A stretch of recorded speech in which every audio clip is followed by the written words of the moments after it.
nothing should be left to chance. Nothing should be left to chance. So that means you must always have good people and bad. I think that then begs the question, like, what does happiness mean for you? Make lots of money, enjoy the money, die young. I think it's the experiences that shape you. If you could erase your worst memory. I don't think so. I don't think I would erase it. We need regulation. You have to regulate everything. We have to regulate everything. But over-regulation at the same time curtails progress. So there needs to be a balance on how much regulation is too much, how much is enough. So basically, there's a lot to be worked around. There's a lot. So, I mean, there's a lot of work to be done. If you were to think about AI and the rules being created around AI, and people saying you should not definitely use, those AI to educate people. You can't use them in school. You can't use them, basically in academia or research. But then on the other side, AI also can speed up research. Yeah. See, I mean, that's the truth. Yeah, that is true. AI can speed up any process, anything. So if you say you want to control AI and you don't want students to use AI and writing papers and everything. Yeah. So I think essentially you are also impeding learning, right? But at the same time, then you don't give people an opportunity to think for themselves. Personally, I think with the coming in of things like ChatGPT, I think we are going to see more and more people with less command of language. It will be easier to just tell ChatGPT to write for you something than to go into the basics of learning how to formulate a sentence structure. To formulate a basic sentence structure and make that sentence, formal, or if you want to make it less formal, or if you want to use a good language command. I think it's essentially going to affect how students learn language in the long term. What do you think? Yeah, I think that's the whole point of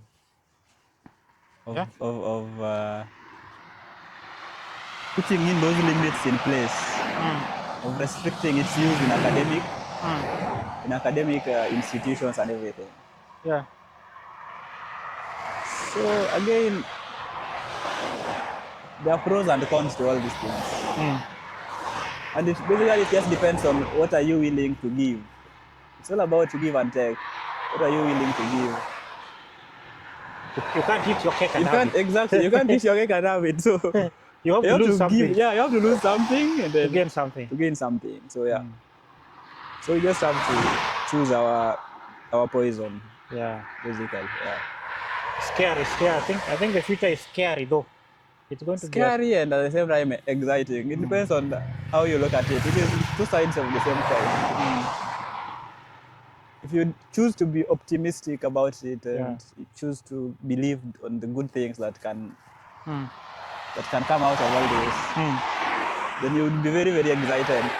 When you listen to what people like Sam Altman, those pioneers of AI and everything, they tend to lean more on the positive sides and the possible positive outcomes of AI. But then when you listen to other people like Elon Musk and some other guys, they're leaning more on imploring people to be more cautious, more regulation. So it's all about which side of the coin are you viewing it from, basically. Yeah.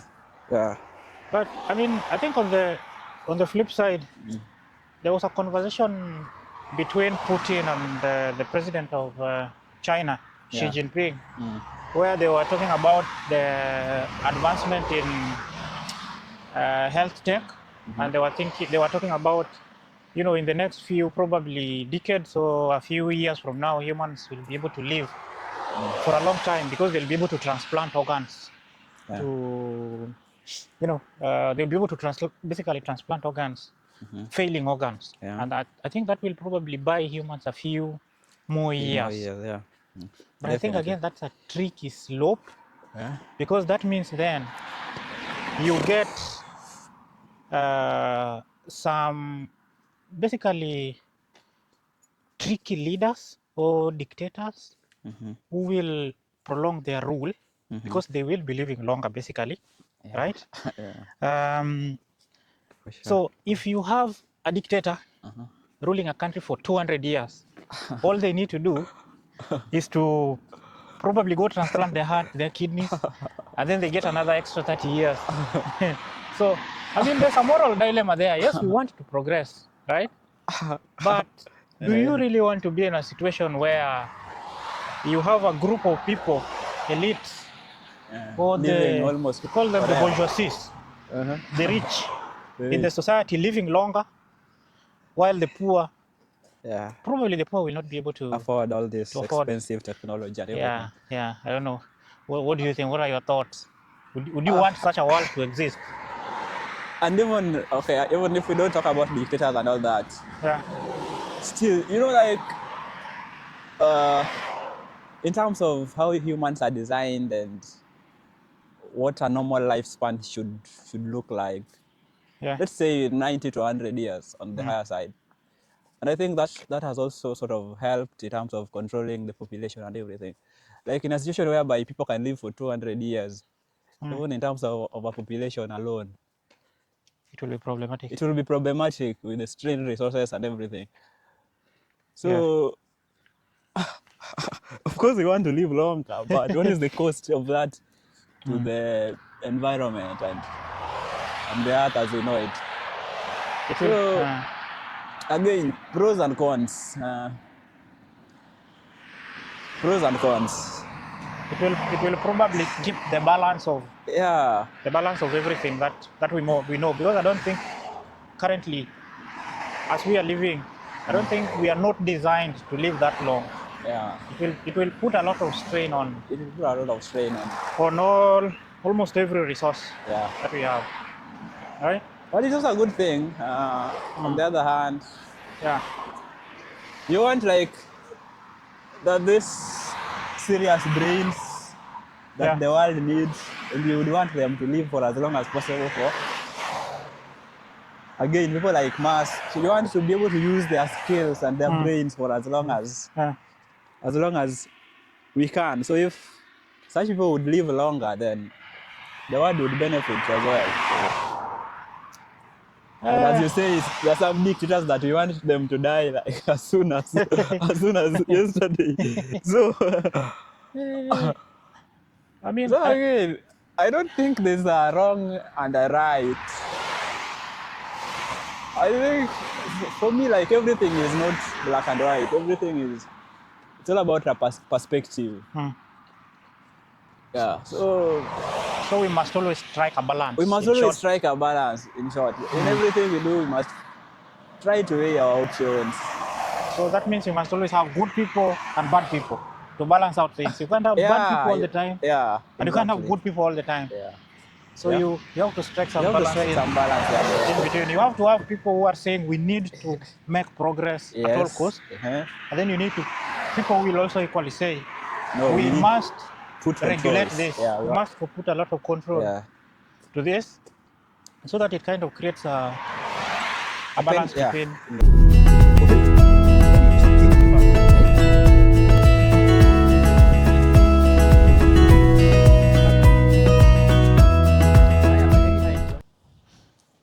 Do you think it's better to live a long life or it's better to live a meaningful life? You'd rather live a shorter life, but a more impactful life. There's no point of living a very long, but in quotes, meaningless or useless. You'd rather live a short life, but You try to a quality life. Try to achieve your dreams. Try to make as much impact as you can with to those around you. Yeah, for example, if you live 40 years, but within the 40 years, you've achieved most of your goals, I think that would be better for me than living to 100, but living a life full of regrets without realizing. where you don't like You don't realize achieve your dreams. Yeah, exactly. Or you don't get new experiences. There's no point. 30 years. It is not just about the time. It is not just about how long you've lived. It's about how you've lived. Hmm. Yeah. So if you were to be given the option of living a longer life, Hmm. long and impactful life, Hmm. versus short and impactful life, of course you'd go for long and impactful. Somebody would equally argue, heroes die young, right?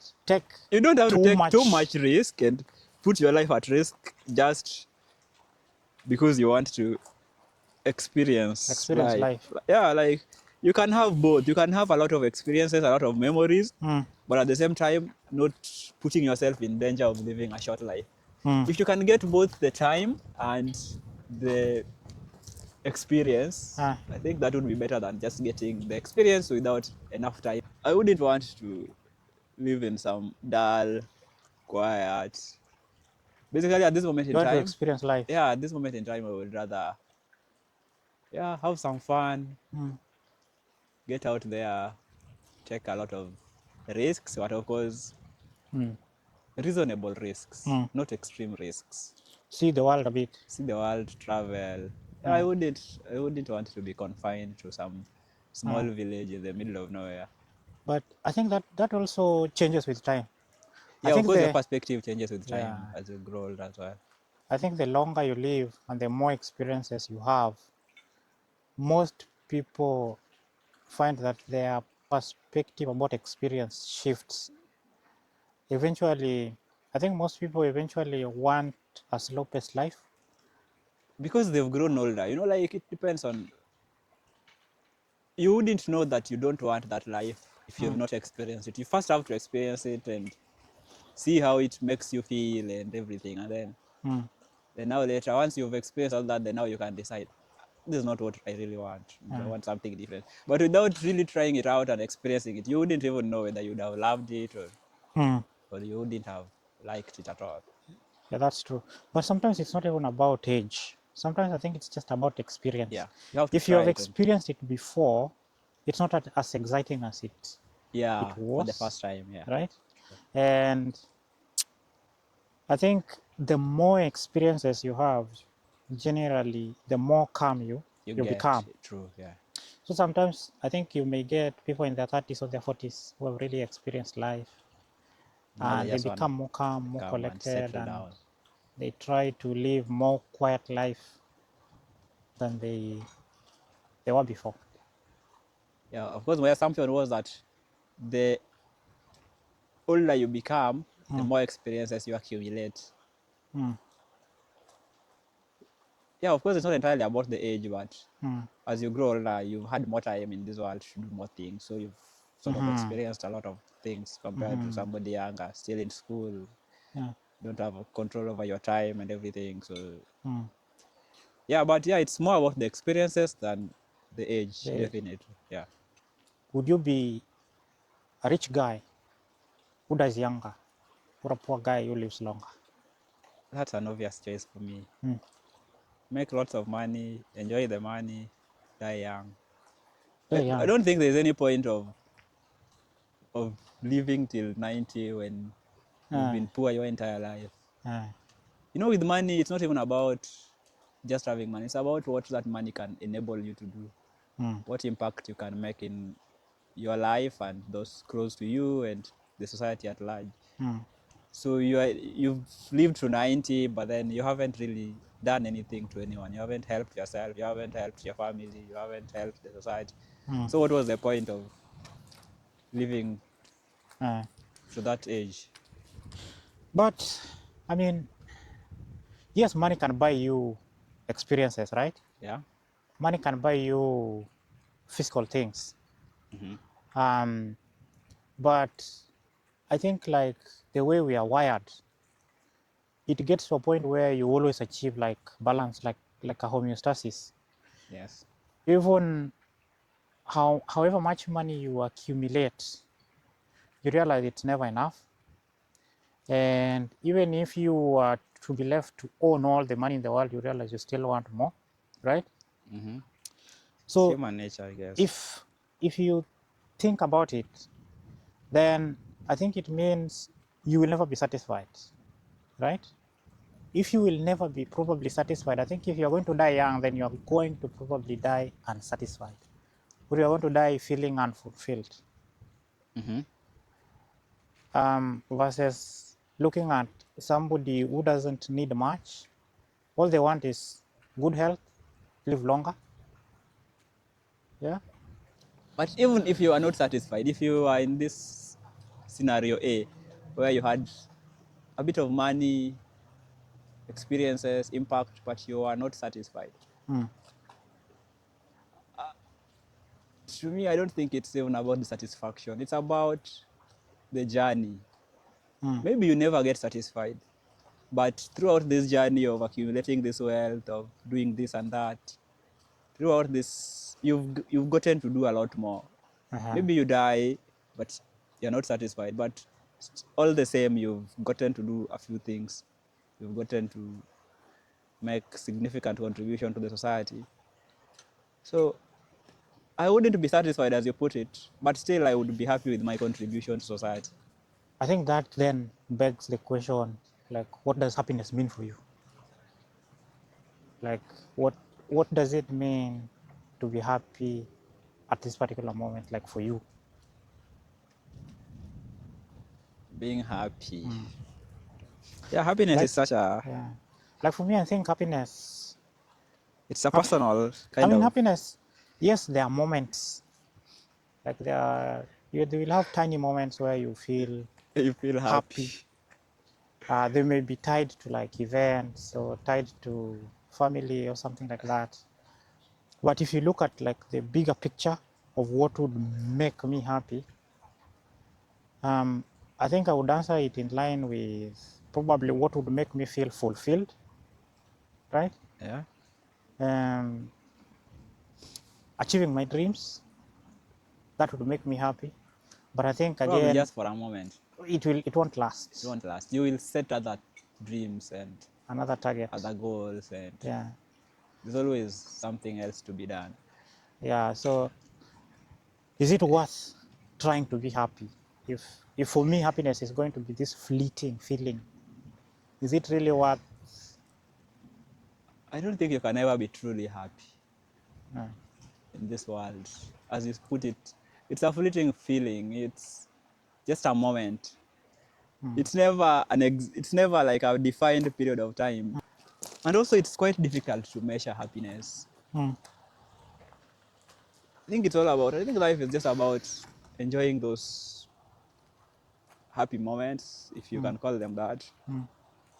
Yeah, and just going about achieving your dreams, and make the best of what you yeah, and make the best out of the time you have. the time you have, and whatever cards you are dealt.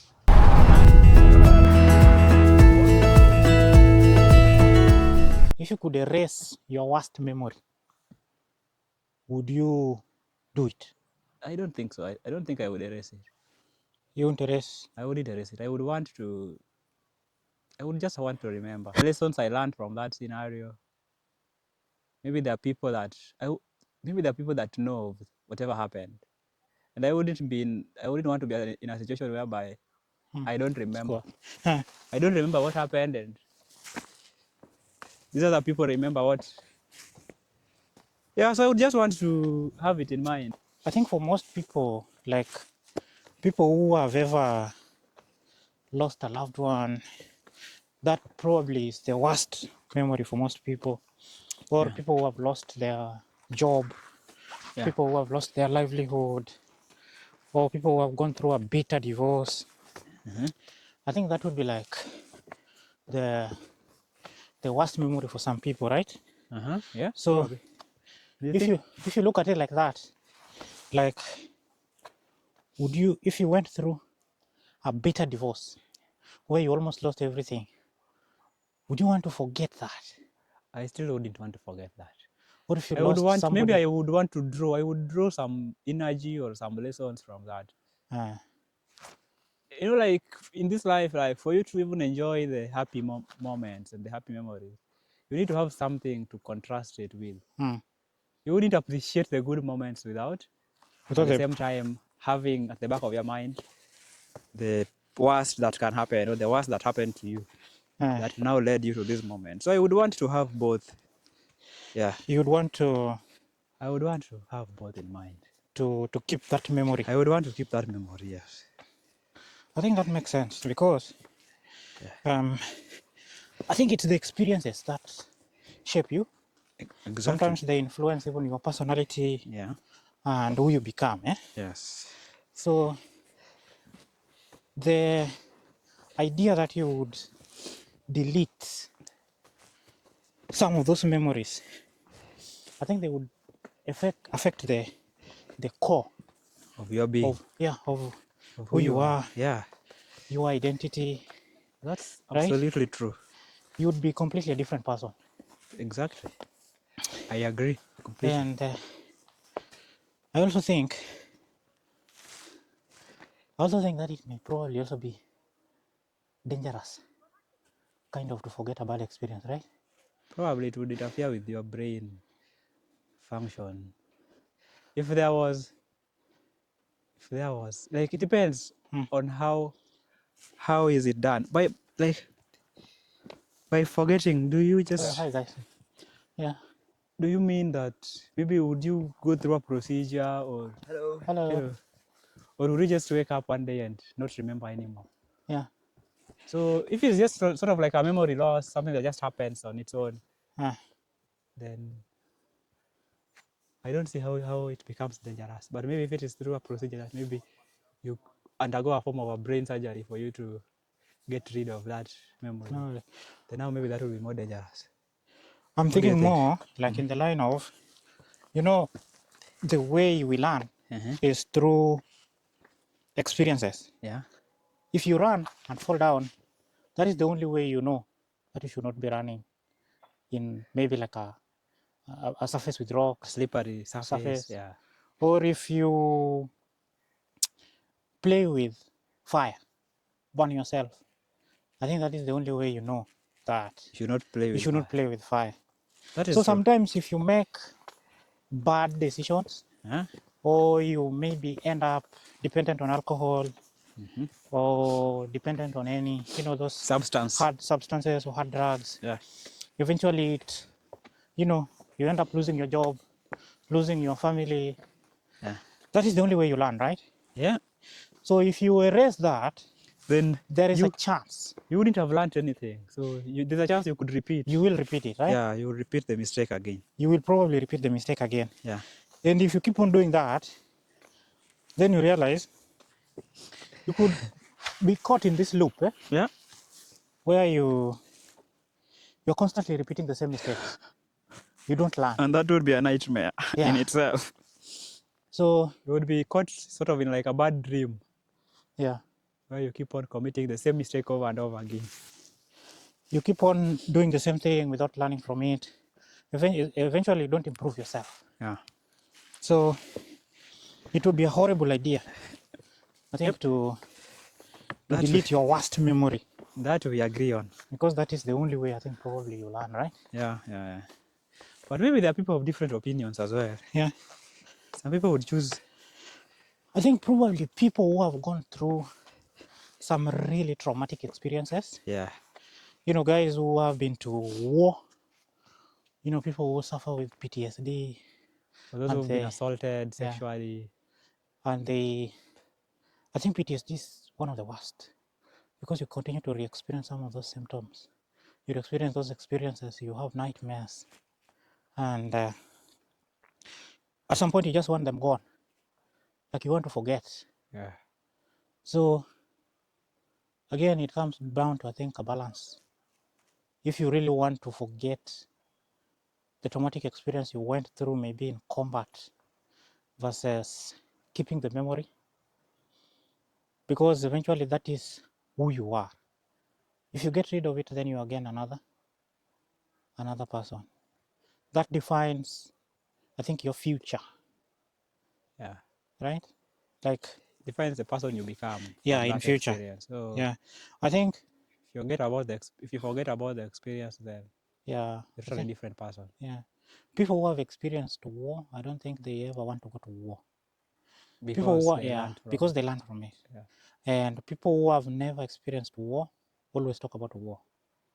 So if you were to delete the memory of combat or war or conflict from the guys who have Been to war. experienced it, then you have a group of people who are always itching for To go to conflict. war. Yeah.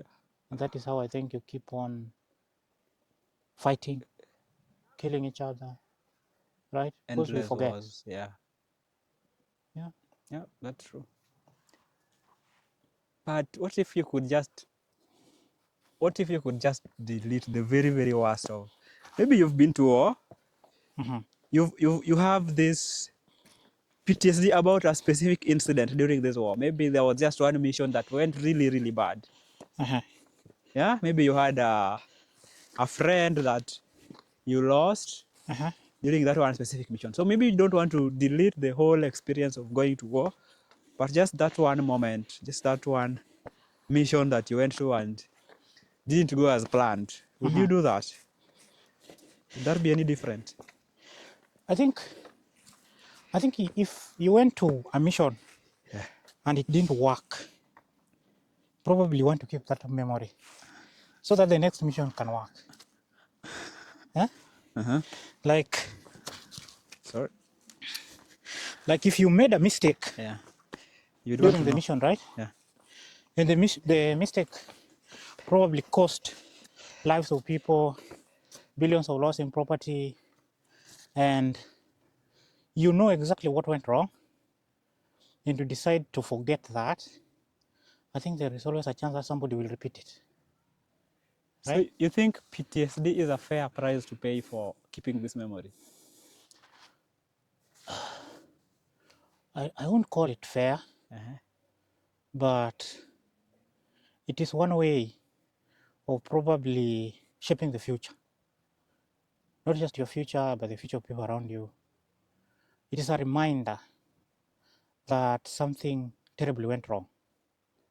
But for some reason, I think that if you were to ask people that have actually been to war and have had PTSD, I think if you were to ask them about forgetting everything, I think most of them would want to forget. 100%. I think Yeah. obviously nobody wants to re-experience Yeah, a the traumatic same event. trauma maybe every day or every night. Yeah, so it's a tough one, definitely. Yeah. But then there has to be a trade-off, True. right? Yeah. Either you forget that, Uh-huh. and when you forget that, then there is a chance that if you come out of combat okay, Yeah. there is always a chance that you could go back, right? Yeah. If you think about a soldier who went into combat, stepped probably on an explosive device, and then they came back amputated. Yeah. Usually they don't want to go back to combat, right? Yeah. Most of the guys who will go back to combat are guys who probably still have, the mental and the physical capability to go back. Yeah. And I think that means that if it doesn't break you, then you keep on going back, right?